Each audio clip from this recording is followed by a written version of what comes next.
एक छोटे से गांव में सीता नाम की औरत रहती थी। उसका छोटा सा टूटा हुआ घर था और रोज की रोटी जुटाना भी मुश्किल होता था। पति का कई साल पहले देहांत हो चुका था और सीता के साथ उसका 8 साल का बेटा गोलू था। हर सुबह सीता खेतों में दूसरों के घर बर्तन मांजने और कपड़े धोने जाती थी।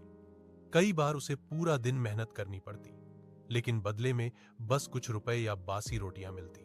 फिर भी सीता कभी शिकायत नहीं करती थी। उसके चेहरे पर हमेशा एक हल्की सी मुस्कान रहती थी। एक दिन बारिश बहुत जोर से हुई। गांव की सड़कें कीचड़ में डूब गईं और सीता का घर भी टपकने लगा।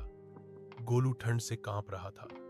सीता ने अपने फटे हुए शॉल से बेटे को लपेटा और बोली, बेटा, भगवान जब देता है तो परख भी लेता है।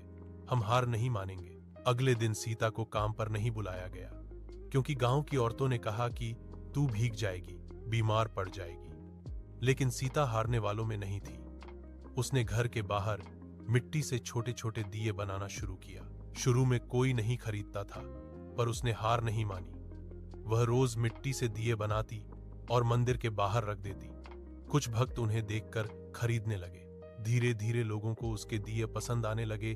कोई उनकी सादगी से आकर्षित होता तो कोई सीता की लगन से।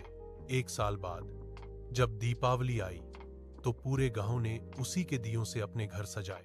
उस दिन सीता ने पहली बार इतने पैसे कमाए कि गोलू के लिए नए कपड़े और अपने लिए एक नई साड़ी खरीद सकी। उसने आसमान की तरफ देखा और मुस्कुराई। अब समझ गई, भगवान ने मिट्टी दी थी ताकि मैं उसे अपनी मेहनत से चमका सकूं।